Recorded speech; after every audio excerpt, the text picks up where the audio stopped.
حنفی ہمیں نہیں سمجھ میں آتی. امت میں جو 1500 سال سے ہمارے بزرگوں نے دین کو سمجھا ہے، آخر اس کو چھوڑ کے اب نئی نئی باتیں اور نئے نئے فرقے بنانے کی ضرورت تمہیں کیا پڑی ہے؟ اور کوئی کام نہیں رہ گیا.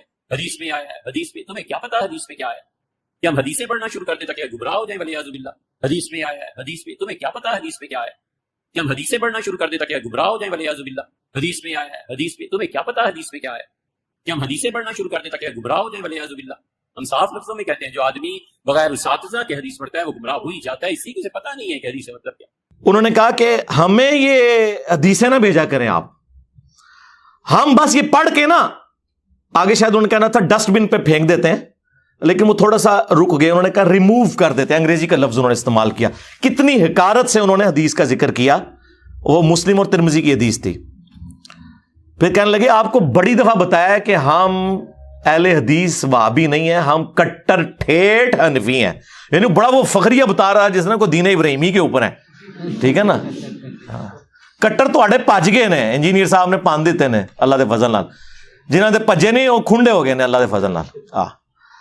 اور پھر کہتے ہیں جی 1500 سال سے بزرگوں کا دین چھوڑ کے ہم اب نئے فرقے بنانا شروع کر دیں. حدیث کیا لگائی رکھتے ہو؟ یہ ان کے جملے.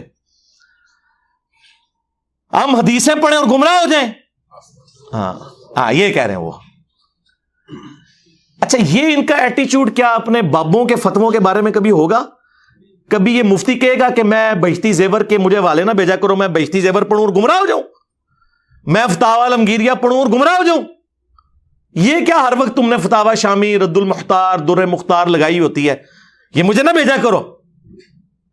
کبھی یہ بات کریں گے؟ تو اس سے آپ اندازہ لگائیں کہ یہ اپنے بزرگوں کو جو رسپیکٹ دیے ہوئے ہیں نا، وہ پیغمبروں سے بڑھ کے دیے ہوئے ہیں. کہتے نہیں ہیں، ظاہر ہے کہیں گے تو پھر 295C لگ جائے گی. ہاں لیکن انڈکلیئرڈ گستاخ ہیں یہ. آپ کو تو سناتے ہیں نا آیت لا ترفعوا اصواتکم فوق صوت النبی، ہاں، اور اس کو کسی اور انداز میں بیان کرتے رہتے ہیں. یہ ذرا اس کا شان نزول پڑھیں آپ. صحیح بخاری کے اندر حضرت ابوبکر عمر رضی اللہ تعالی عنہما رسول اللہ کی مجلس میں بیٹھے ہوئے تھے. ایک قبیلہ مسلمان ہو کر آیا. نبی الاسلام کی مبارک عادت تھی کہ جب کوئی قبیلہ اسلام قبول کرتا تھا اور وہ واپس جاتا تھا نا، تو آپ صلی اللہ علیہ وآلہ وسلم ایک فوکل پرسن مقرر کر دیتے تھے امیر کے طور پر، تاکہ بعد میں کمیونیکیشن ہوتی رہے. تو نبی صلی اللہ علیہ وآلہ وسلم نے مشورہ مانگا تو حضرت ابوبکر عمر نے 2 مختلف بندوں کے اوپر مشورہ دیا، اور آپس میں گفتگو کرتے ہوئے، نبی الاسلام کے ساتھ نہیں، آپس میں گفتگو کرتے ہوئے ان کی آوازیں بلند ہو گئی. اور بخاری کے الفاظ ہیں، عبداللہ ابن ابی ملیکہ تابعی کہتے ہیں قریب تھا اس مخلوق کے 2 بہترین لوگ برباد ہو جاتے جب انہوں نے انجانے میں رسول اللہ کے حضور اپنی آوازوں کو بلند کر دیا، اور وہ 2 لوگ ابو بکر و عمر تھے رضی اللہ عنہما علیہم السلام. تو اڑے بابے تشائی کوئی نہیں. اگر سیدنا ابو بکر عمر کا یہ سٹیٹس ہے تو بابے تشائی کوئی نہیں. اور پھر انہوں نے آگے حدیث بیان کی کہ یہ سارا معاملہ ہوا تو آیات نازل ہوئی، یا ایھا الذین آمنوا لا ترفعوا اصواتکم فوق صوت النبی صلی اللہ علیہ وآلہ وسلم. اے اہل ایمان، نبی صلی اللہ علیہ وآلہ وسلم کی آواز سے اپنی آواز کو بلند نہ کرنا، اور ان کے حضور اس طرح چلا کے گفتگو نہیں کرنی جس طرح آپس میں کرتے ہو. کہیں ایسا نہ ہو کہ تمہارے اعمال برباد کر دیے جائیں اور تمہیں خبر بھی نہ ہو، یعنی توبہ کی توفیق بھی نہ ملے. ظاہر جب خبر نہیں ہوگی تو آپ توبہ کیسے کریں گے؟ اب جب یہ آیات نازل ہوئی تو صحیح بخاری کے الفاظ ہیں کہ حضرت عمر اتنا ڈر گئے کہ وہ رسول اللہ کے حضور اتنا آہستہ گفتگو کرتے تھے کہ حضور کہتے تھے اونچا بولو، مجھے آواز نہیں آ رہی. اور اللہ تعالیٰ نے ان کی اس ادا کو اتنا پسند فرمایا کہ اگلی آیات نازل کی، ان الذین یغضون اصواتهم عند رسول اللہ. بے شک وہ لوگ جو اپنی آوازوں کو پست رکھتے ہیں رسول اللہ کے حضور، یہ وہی لوگ ہیں جن کے دلوں کو اللہ نے تقوی کے لیے چن لیا ہے. ان کے لیے مغفرت اور اجر عظیم ہے. الحمدللہ یہ آیات آج بھی روضہ شریف کے اوپر لکھی ہوئی ہیں. سینٹر میں یہ لکھی ہوئی ہے، یا ایھا الذین آمنوا لا ترفعوا اصواتکم فوق صوت النبی. اور جو باب البقی والی سائڈ ہے اس کے اوپر لکھا ہوا ہے ما کان محمد ابا احد من رجالکم ولکن رسول اللہ وخاتم النبیین. اور جو باب السلام والی سائٹ ہے جدھر سے حاضری کے لیے آتے ہیں وہاں لکھی ہے ان الذین یغضون اصواتهم عند رسول اللہ. یہ تینوں آیات آج بھی لکھی ہیں، اور مفتی اعظم سعودیہ جنہوں نے حج اور عمرے کی حاضری کے اوپر کتاب لکھی ہے، انہوں نے اس میں لکھا ہے کہ رسول اللہ اپنی وفات کے بعد بھی آج بھی اسی طریقے سے قابل احترام ہے جس طرح اپنی مجلس میں تھے. رسول اللہ کی قبر کے پاس بھی آواز جو بلند کرے گا اس کے اعمال برباد ہو جائیں گے. اچھا، اس سے آپ کو عصمت مصطفیٰ تو بتاتے ہیں، یہ نہیں بتاتے کہ جو شخص رسول اللہ کے حضور آواز بلند کرے وہ تو گستاخ رسول، اور جو حضور کی بات کا مذاق اڑائے وہ اس تو بڑا گستاخ. اور وہ یہ سارے ہیں کٹر ٹھیٹ انفی. تسی لوگ ہو حدیث تیرے سامنے حضرت عمر بیٹھے ہو تو میں دیکھتا ہوں کہ وہ پھر کہ یا رسول اللہ اجازت دیں. تم لوگ ہو گستاخ رسول، حدیثوں کا مذاق اڑانے والے. یہ رسول اللہ کی اس سے بڑے لیول کی توہین ہے کہ کوئی حضور کی موجودگی میں آواز بلند کرے. اس سے بڑی توہین یہ ہے کہ کوئی حضور کی بات کا مذاق اڑائے. وہ تو صحابہ کا نہیں اللہ نے برداشت کیا، حالانکہ انہوں نے مذاق نہیں اڑایا. لا تقولوا راعینا، وہ یہودی بگاڑتے تھے راعینا ہمارا چرواہا. اللہ نے کہا یہ چھوڑ دو، لفظ ہی چھوڑ دو. تم کہو انظرنا، یا رسول اللہ ہمارا انتظار فرمائے، نظر کرم فرمائے، ہماری رعایت کر دیں. یعنی صحابہ کرام نے کبھی گستاخی کی نیت سے نہیں کیا. چونکہ کافر مذاق اڑاتے تھے، اللہ نے صحابہ سے بھی کہا. اب مجھے بتائیں کہ وہ اللہ ایسے لوگوں کے ساتھ کیا کرے گا جو نبی علیہ السلام کے فرامین کا یوں مذاق اڑاتے ہیں. حدیث پڑھ کے گمراہ ہو جائیں گے. اوے تم لوگوں نے عزتیں ویل کی ہیں اللہ اور اس کے رسول کے نام کے اوپر، چندے اکٹھے کیے ہیں، جدادیں بنائی ہیں، کوئی محنت سے نہیں کمایا. تم لوگوں نے اللہ رسول کے نام کا کھا رہے ہو اور بات یہ کرتے ہو کہ حدیثیں ہمیں سناؤ ہم گمراہ ہو جائیں گے. عزتیں ویل کی اللہ اور اس کے رسول کے نام کے اوپر، سواریاں سوار کی مکے اور مدینے کی آوازیں لگا کر اور پھینک دی جا کے دیوبند میں اور بریلی میں. غدار ہو تم رسول اللہ کے صلی اللہ علیہ وآلہ وسلم، پکے غدار ہو. اسی لیے دیکھو پھر اللہ نے تمہارے اوپر چیز کیا چھوڑی ہے. ہاں، نبی کے جیسا ہے ہی کوئی نہیں، باپ بیٹے شے ہی کوئی نہیں. حدیثیں نہ سناؤ میں، تنو سی فتاوا شامی سنائیے در مختار کے حاشیہ رد المختار، جس میں لکھا ہے کہ اگر آپ کو یقین ہو کہ اپنے خون اور پیشاب سے سورہ فاتحہ ماتھے پر یا تعویذ لکھنے سے شفا ہو تو آپ کر سکتے ہیں. اے تیرے بابے نہیں کٹر ٹھیٹ انفی.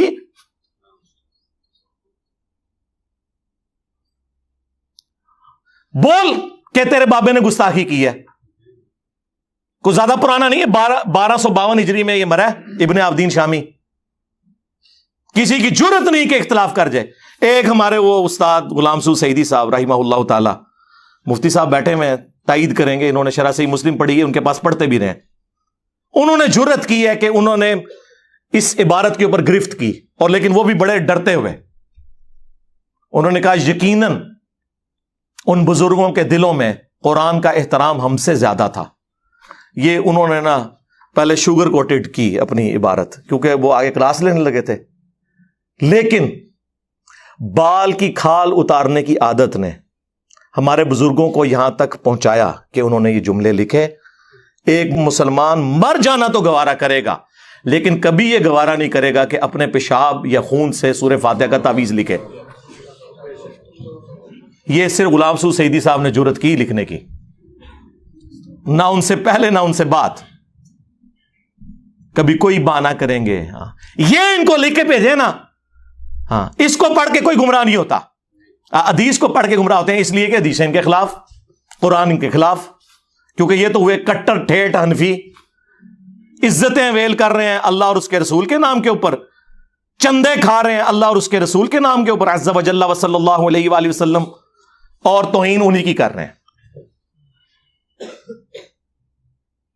تو پھر ہماری یہ ذمہ داری بنتی ہے کہ ہم ان کے جو یہ میکم نما چہرے ہیں نا، عجیب و غریب قسم کی گونے پہن کے اور بڑا اپنا روب ڈالتے ہیں، گرم تولیے ان کے منہ کے اوپر پھیریں.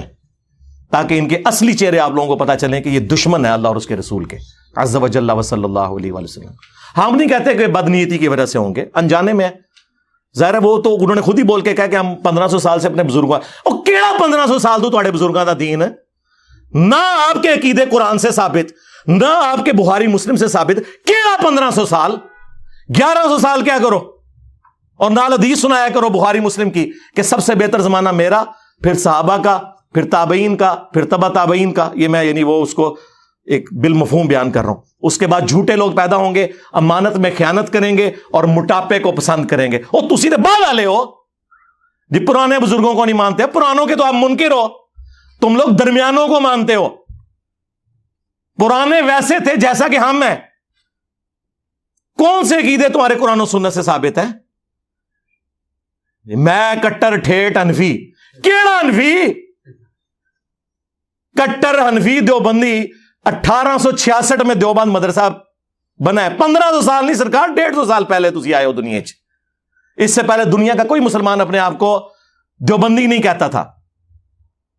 اور 1904 کے اندر اعلی حضرت نے بنایا منظر الاسلام بریلی کا مدرسہ. اس سے پہلے دنیا کا کوئی مسلمان اپنے آپ کو بریلی نہیں کہتا تھا.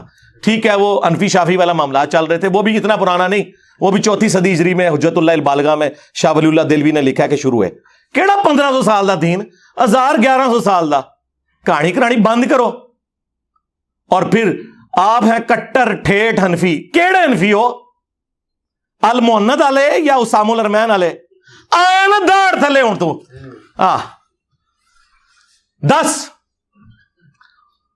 1905 میں احمد بریلوی صاحب نے حسام الحرمین کتاب لکھی. یہ دونوں انفی ہیں جی.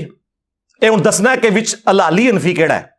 ہاں، الالی یعنی وہ میں روحانی طور پر ہی بات کر رہا ہوں، وہ دوسرا آؤٹ آف ویڈ لاک کی طرف نہ چلے جائیے گا. ٹھیک ہے، اور کوئی فروئی اختلاف نہیں سرکار، زمین اسمان کا فرق ہے، ایک دوسرے کی تکفیر ہے. تو کون سا کٹر ٹھیٹ انفی ہے کہ جو کروڑوں بریلویوں کو کافر اور مشرک سمجھتے ہیں؟ یا تو وہ کٹر ٹھیٹ انفی ہے جو کروڑوں دیوبندیوں کو گستاخ رسول سمجھتے ہیں؟ یعنی کافر ہی ہو گئے نا. حسام الحرمین اعلی حضرت نے 1905 میں لکھی، اس کا نام رکھا حسام الحرمین، حرمین کی تلوار، جس میں انہوں نے علماء دیوبند کے اوپر کفر کے فتوے لگائے. اینڈ پہ کنکلوڈ کیا کہ ان کے کفر میں شک کرنے والا بھی کافر ہے. یعنی سارے دیوبندی کافر. وہ شک کیا، ان کو تو یقین ہے کہ ٹھیک لکھا ہوا ہے. ہاں، اور اس کے جواب میں المحند علی المفند، ہند کی تلوار ایک سٹھائے ہوئے پاگل بابے کے اوپر. اور پاگل بابا کسے کہا؟ احمد بریلوی صاحب کو. کہتے ہیں ہم تو بڑے میٹھے ہیں. توڑے وہ تقی عثمانی صاحب وہ درس حدیث میں کہہ رہے تھے اللہ نے ہمارے کابرین کو ایسا بنایا تھا، اشعری تھانوی صاحب کے سامنے کسی نے اعلیٰ حضرت کا نام ڈائریکٹ لے دیا، احمد رضا، تو انہوں نے کہا نہیں احترام سے. ہمارے حضرت حکیم الامت مولانا تھانوی رحمۃ اللہ علیہ کے سامنے ایک شخص نے کہا کہ جی احمد رضا بریلوی نے تو یہ بات لکھی ہے، اس طرح کہہ دیا. آپ جانتے ہیں کہ مولانا احمد رضا خان بریلوی جو ہیں انہوں نے ہمارے اکابر کے خلاف کفر کے فتوے دیے، تو حضرت نے ڈانٹا ہوں کہ تم ایسے نام کیوں لے رہے ہو بغیر کسی تعظیمی لقب. مولوی کہتے، مولانا کہتے، مولانا احمد رضا خان بریلوی کہتے، تم نے صرف احمد رضا خان بریلوی کیوں کہا؟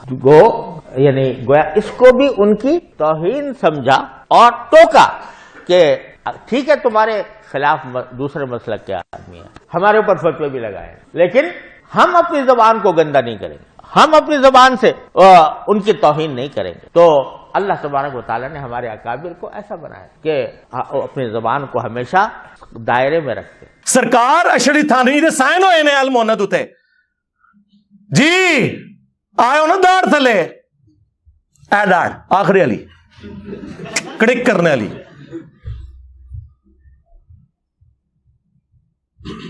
اور ہماری داڑ کے نیچے آ سکتے تھے، کیوں؟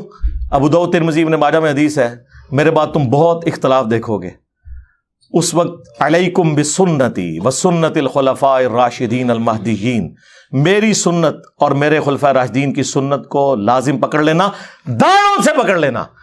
تو جنہوں نے اپنی داڑھوں سے قرآن و سنت کو پکڑا ہوا ہے، خلفاء راشدین کو پکڑا ہوا ہے، انہی کی داڑھوں کے نیچے آپ لوگ آ سکتے ہیں. ہاں، اور نہیں یہ غامدی صاحب سے حوالے کرنے والی چیزاں نہیں نے، یہ 4 سٹیج دا کینسر ہے، سیدھا لیزر نہ علاج ہوئے گا، نہ تھا کیمو ہوئے گی.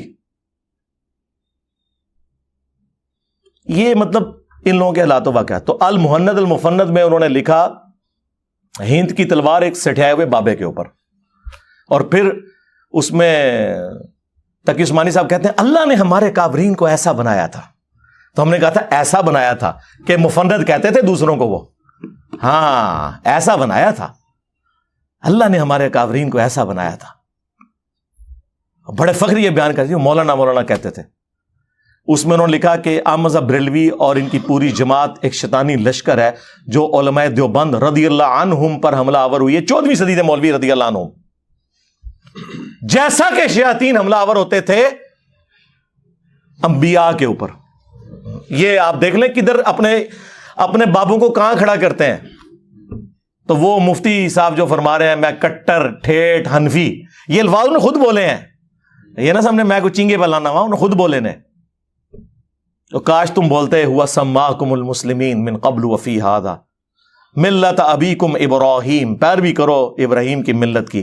ہوا سماکم المسلمین, جس نے تمہارا نام مسلم رکھا تھا, من قبل وفی ھذا, اس قرآن کے نزول سے پہلے اور اس کتاب میں بھی. تو اپنے آپ کو مسلم کیا ہے یار. بخاری مسلم میں حدیث ہے کہ قرب قیامت میں جب آخری جنگ ہوگی یہودیوں کے ساتھ دجال کے خلاف, تو کسی پتھر کے پیچھے یا کسی درخت کے پیچھے بھی کوئی یہودی چھپا ہوگا تو وہ پتھر اور درخت بھی بولے گا یا مسلم, میرے پیچھے یہودی ہے, اسے قتل کر دے. یعنی میدان جنگ کی بات ہو رہی ہے, عام حالت نہیں مارنے پائی, عام حالت دعوت ہی پیش کرنی ہے. تو سوائے غرقد کے درخت کے, وہ یہودیوں کا درخت ہے, وہ انہیں پناہ دے گا. یا مسلم کے الفاظ ہیں, یا سنی یا شیعہ یا دیوبندی یا کٹر حنفی ٹھیٹھ دیوبندی, یہ نہیں ہے, یا کٹر بریلوی نہیں ہے, یہ الفاظ ہیں وہاں پہ, یا مسلم. تو اس وقت تو آپ لوگوں نے کہنا یہ انجینئر تھے, کوئی اسٹوڈنٹ بول رہا ہے پیچھوں, میں تو مسلم ہے ہی نہیں. آپ بولے کسی کے سامنے میں مسلم ہوں, باغ چڑھ میں کافر ہوں. بھائی اگر تو کافر نہیں ہے مسلم ہے تو بھی لکھنا مسلم, اسی کے اوپر فخر محسوس کر. کتنی دمیں لگائی ہوئی انہوں نے, اور رکنے کا نام نہیں لے رہی. ہر ایک آتا ہے اپنی ایک بیچ میں لچ تل کے چلا جاتا ہے, اور کہتا ہے میرا بھی فرائی کر لو بیچ, اے لو. تو یہ جناب اپنے بزرگوں کے بارے میں کبھی یہ جملے نہیں بولیں گے کہ ہمیں حدیثیں نہ بتائیں. اللہ کے نبی علیہ السلام یار تمہارے بابے تو نہیں چھوڑ کے گئے. ہاں صحیح مسلم میں خطبہ موجود ہے نبی علیہ السلام کا, اور بخاری میں موقوفاً ابن مسعود سے بھی ہے, بخاری مسلم دونوں میں ہے. نبی علیہ السلام ہر خطبے سے پہلے کہتے تھے اما بعد فان خیر الحدیث کتاب اللہ وخیر الہدی ہدی محمد صلی اللہ علیہ وآلہ وسلم وشر الامور محدثاتها وکل محدثۃ بدعہ وکل بدعۃ ضلالہ وکل ضلالۃ فی النار. کچھ الفاظ ترمذی کے اور نسائی کے بھی ہیں. آگاہ ہو جاؤ, سب سے بہترین کلام اللہ کی کتاب ہے, اور سب سے ہدایت یافتہ راستہ محمد صلی اللہ علیہ وآلہ وسلم کا ہے. بدترین کام وہ ہیں جو دین میں نئے جاری کیے جائے, اور وہ کام بدعتیں ہیں. تمام بدعتیں گمراہیاں ہیں, اور تمام گمراہیاں جہنم میں لے جانے والی ہیں, والعیاذ باللہ تعالی. اور یہ کہہ رہے کہ جی حدیثیں پڑھ کے گمراہ ہوں گے, نبی علیہ السلام تو ہمیں یہی کہہ کے گئے. صحیح مسلم میں حجۃ الوداع کا خطبہ نکال کے دیکھیں, نبی علیہ السلام نے فرمایا میں اپنے باتوں میں وہ چیز چھوڑ کر جا رہا ہوں جسے مضبوطی سے پکڑ لو گے کبھی گمراہ نہیں ہوگے, وہ اللہ کی کتاب ہے. مسلم شریف میں صرف کتاب اللہ کا ذکر ہے. سنت کو ماننا کتاب اللہ ہی کو ماننا ہے. من یطع الرسول فقد اطاع اللہ. البتہ ایک حسن درجے کی روایت المستدرک للحاکم میں ہے, وہاں پہ کتاب اور سنت دونوں کا ذکر ہے کہ ان دونوں کو مضبوطی سے پکڑ لینا. کوئی بابا پکڑنے کے لیے نبی علیہ السلام نے نہیں فرمایا, حالانکہ نبی علیہ السلام کے پاس تو وہ بابے تھے جو چھوڑے بھی جا سکتے تھے. کون؟ صحابہ کرام, اہل بیت, خلفاء راشدین. لیکن نبی السلام کو پتا تھا کہ کچھ عرصے بعد انہوں نے بھی تو فوت ہو جانا ہے. آج کی ڈیٹ میں جو رسول اللہ کا سٹیٹس ہے وہی اہل بیت کا اور صحابہ کرام کا سٹیٹس ہے. سب دنیا سے چلے گئے. البتہ قرآن دنیا میں موجود, سنت کا ریٹن ریکارڈ موجود, اس لیے حضور نے وہ بات کی جو آخری انسان تک کے لیے بچنی تھی. ورنہ اگر کہتے ہیں میں ابو بکر کو چھوڑ کے جا رہا ہوں تو 2.5 سال بعد تو حضرت ابو بکر کا وہی سٹیٹس, 12 سال کے بعد سیدنا عمر کا وہی سٹیٹس, اور آلموسٹ 24 سال کے بعد سیدنا عثمان کا وہی سٹیٹس, اور 30 سال کے بعد مولا علی بھی شہید ہو گئے, خلافت راشدہ ختم, اور آخری صحابی ابو طفیل عامر بن واصلہ المتوفا 110 ہجری، حضور کی وفات کے 100 سال کے بعد وہ بھی چلے گئے. تو نبی علیہ السلام نے بات وہ چھوڑی جس پہ عمل کرنا ہے. اور پھر اس کو سپر سیڈ کرنے والا خطبہ، غدیر خم کا خطبہ صحیح مسلم کے اندر، اے لوگوں آگاہ ہو جاؤ، میں بھی ایک انسان ہوں، قریب ہے کہ اللہ کا قاصد یعنی موت کا فرشتہ میرے پاس آئے اور میں اس کی دعوت قبول کر لوں. میں اپنے بعد تم میں 2 بھاری چیزیں چھوڑ کر جا رہا ہوں. ان میں سے پہلی چیز اللہ کی کتاب ہے، اس میں ہدایت ہے، اس میں نور ہے. تم اللہ کی کتاب کو پکڑو، اپنا تعلق اس کتاب کے ساتھ مضبوط کرو. اللہ کی کتاب اللہ کی رسی ہے، جو اسے پکڑے گا ہدایت پر ہوگا، جو چھوڑ دے گا گمراہ ہو جائے گا. مجھے اپنی زندگی میں قرآن کی تعریف میں اتنے زیادہ جملے کسی سے حدیث میں نہیں ملے جو غدیر خم کی حدیث میں ہے. 6225 سے لے کے 6228 تک مولا علی کے فضائل والے چیپٹر میں صحیح مسلم میں. اور پھر فرمایا، زید بن ارقم کہتے ہیں کہ رسول اللہ پھر ہمیں بار بار کہتے رہے اللہ کی کتاب، اللہ کی کتاب، اللہ کی کتاب. اور پھر فرمایا دوسری بھاری چیز میرے اہل البیت ہیں، میں اپنے اہل البیت کے بارے میں تمہیں اللہ کا خوف دلاتا ہوں. اور یہ جملہ آپ نے 3 دفعہ ریپیٹ کیا. لیکن امت بالکل الٹ چلی، نہ قرآن کو پکڑا نہ اہل بیت کو زندہ چھوڑا، بالکل الٹ چلی. اور چونکہ حضور کو بتا دیا گیا تھا، اور یہ خطبہ آپ نے غدیر پہ اسی لیے دیا ہے جہاں اہل شام اور اہل مدینہ تھے، انہیں شامیوں نے صفین میں مولا علی کے ساتھ کام ڈالا نا.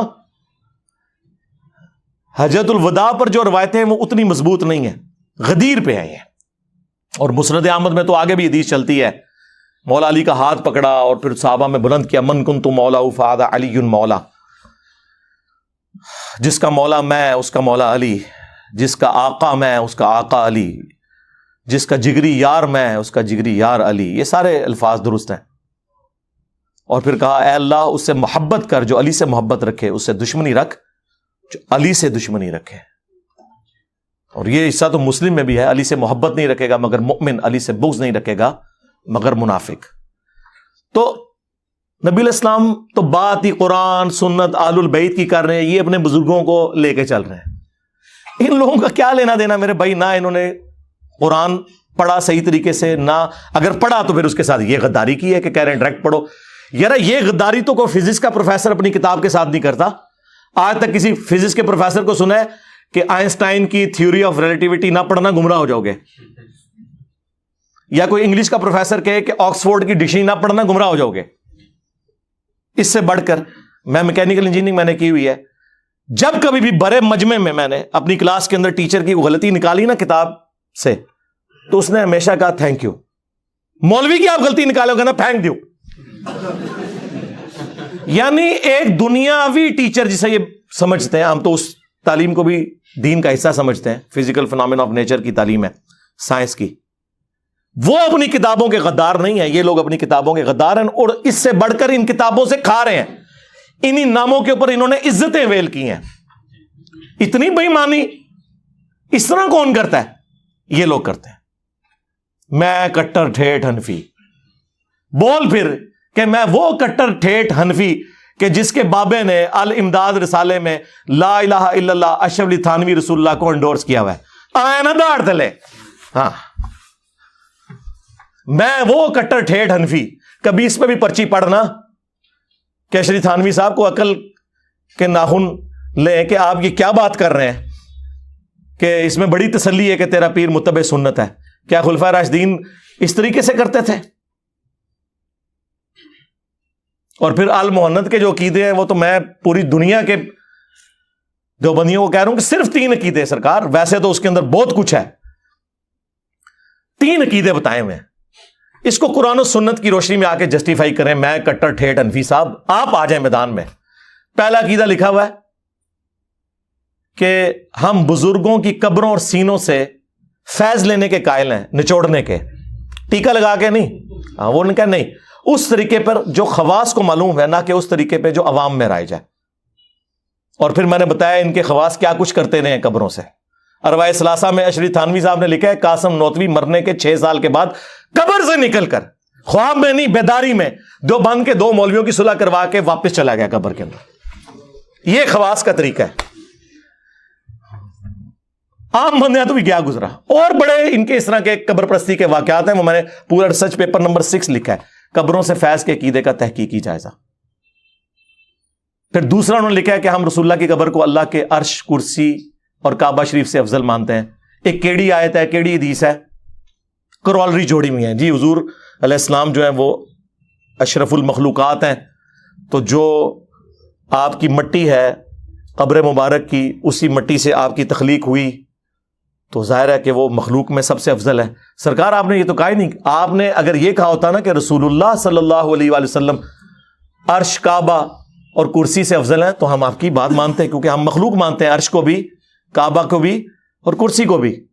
آپ نے یہ کہا نہیں. آپ نے کہا کہ وہ حصہ زمین جو رسول اللہ کے ساتھ مس کیے ہوئے ہیں جی، وہ اسی مٹی کا حصہ. نہ سرکار، جس مٹی سے حضور بن گئے بس وہی مٹی وہ ہے، باقی جو بچ گئی ادھر تو حضرت ابوبکر عمر بھی دفن ہے، وہ تو پوری ریاض الجنہ ہے. نہیں جی، نسبت ہوگی سرکار، وہ نسبت بھی پوری نہیں ہے. مسلم شریف کھولیں، نبی علیہ السلام کو قبر عطر میں رکھنے سے پہلے سرخ رنگ کی چادر بچھائی گئی تھی. نبی علیہ السلام کو تو کوئی حصہ زمین ٹچ ہی نہیں کیا ہوا، وہ سرخ چادر ہے، ان کو وہ سرخ چادر بھی افضل ہے. اور یار اس سے بڑھ کر نبی علیہ السلام کے ناخن مبارک، بال مبارک، کرتا مبارک صحابہ کے پاس تھا. کبھی انہوں نے کلیم کیا کہ یہ اللہ کے عرش، کرسی اور کعبہ سے افضل ہے؟ انہیں پتا تھا کہ نبی علیہ السلام نے، صحیح بخاری میں حدیث ہے، میری شان کو اس طرح بلند نہ کرنا جس طرح نصارہ نے اپنے پیغمبر کو بڑھا دیا تھا. میں اللہ کا بندہ اور اس کا رسول ہوں، مجھے اللہ کا بندہ اور اس کا رسول ہی کہنا.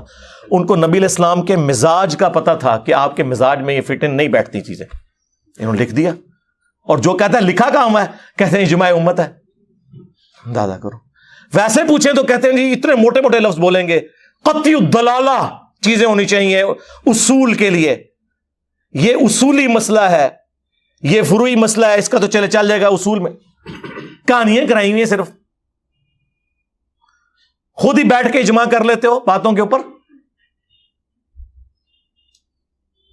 اور پھر تیسرا عقیدہ بتایا تھا کہ ہم رسول اللہ کی قبر مبارک میں جو حیات ہے اسے دنیا کی سی مانتے ہیں. دنیا کی سی حیات مبارکہ تو ہم بھی مانتے ہیں، اعلیٰ ترین برزخی حیات ہے، اس میں تو کوئی شک ہی نہیں، جس میں مبارک بھی سلامت ہے. اس پہ تو میری کئی ایک ویڈیوز ریکارڈڈ ہے. یہ دنیا کی سی کیا ہے؟ اس کی تعویل وہ پتا کیا کہتے ہیں؟ وہ کہتے ہیں ہم نے دنیا کی سی سے مراد یہ نہیں لیا کہ نبی علیہ السلام یعنی سانس لے رہے ہیں یا باقی چیزیں. ہم بھی برزخی مانتے ہیں. دنیا کی سی سے مراد ہم لے رہے ہیں کہ جس طرح دنیا میں جسم سلامت ہوتا ہے تو قبر میں بھی سلامت ہے. سرکار یہ دنیا کی سی نہیں بنتا، کیونکہ دنیا میں جو جسم سلامت ہے وہ سانس لینے سے ہے، اور قبر میں جو سلامت ہے وہ سانس لینے کی وجہ سے نہیں ہے. اور دوسرا ہم آپ کو بتا دیتے ہیں، آپ تو نہیں بتاتے تھے نا فیض نچوڑنے کا طریقہ قبروں سے، وہ بتایا. اب آپ کو بتاتے ہیں آپ کون سی دنیا کی سی مانتے ہو. جی فضائل حج میں شیخ زکریا کاندلوی نے لکھا، اور یہ تقی عثمانی صاحب درس حدیث کے آخری سال میں بچوں کو یہ کہانیاں پڑھا رہے ہیں. تقی عثمانی صاحب، باقی تو شاہی کوئی نہیں. مفتی اعظم پلانٹ ارتھ دیوبند، دیکھا نہیں ہے وہ دیوبند مدرسے میں گیا، استقبال اس طرح ہوا ہے جیسے امام حنیفہ قبر سے نکل کے آ گئے. ہاں آپ دیکھیں، میں ابھی نہیں نہ دیتا، پلانٹ ارتھ دیوبند. اور وہ یہ بچوں کو پڑھا رہے ہیں جی. تو مورخین نے لکھا ہے کہ جو ہی یہ شعر پڑھے تو روضہ اقدس میں سے نبی کریم سرور دو عالم صلی اللہ علیہ وسلم کا دست مبارک ظاہر ہوا، اور ہزاروں انسانوں نے یہ نظارہ کیا کہ دست مبارک ظاہر ہوا. احمد کبیر رفاعی رحمۃ اللہ نے دست مبارک کو بوسہ دیا اور دست مبارک پھر واپس ہے. اتنا عظیم الشان واقعہ ان کے ساتھ پیش آیا، اور یہ مورخین نے متعدد تاریخوں میں لکھا ہے، اور لکھا ہے کہ ہزارہ افراد کی موجودگی میں یہ واقعہ پیش آیا. کہ شیخ احمد رفاعی کے بارے میں رسول اللہ کی وفات کے 550 سال کے بعد 555 ہجری میں فضائل اعمال کا ایک چیپٹر ہے، فضائل حج اور فضائل درود، اس میں انہوں نے لکھا ہے. شیخ زکریا کاندلوی، یہ تبلیغی جماعت والے. اور فضان سنت میں ہمارے ایکس مرشد باپا جانی الیاس قادری صاحب نے بھی یہ واقعہ لکھا ہوا ہے کہ جب وہ 555 ہجری میں قبر رسول پر حاضر ہوئے، اور پھر وہ کہتے ہیں جناب کہ وہ جی یہ سیوطی نے لکھا ہے. او بھائی سانو کی دی تو حوصلہ دے ہو.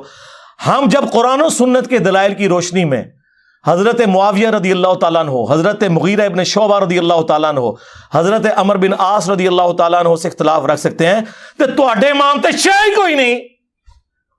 سیوطی نے لکھا. سیوطی کون سا پرانا ہے یارا؟ 500 سال پہلے ہوا. 500 سال بعد میں بھی سیوطی بنا ہوں گا. میں تو ہوں ہی بن گیا جے. ہاں ہاں سیوطی نے اتنا مجمع ویکھیا ہونا ہے. چھڈ دیو، انج کوئی بنتا ہے؟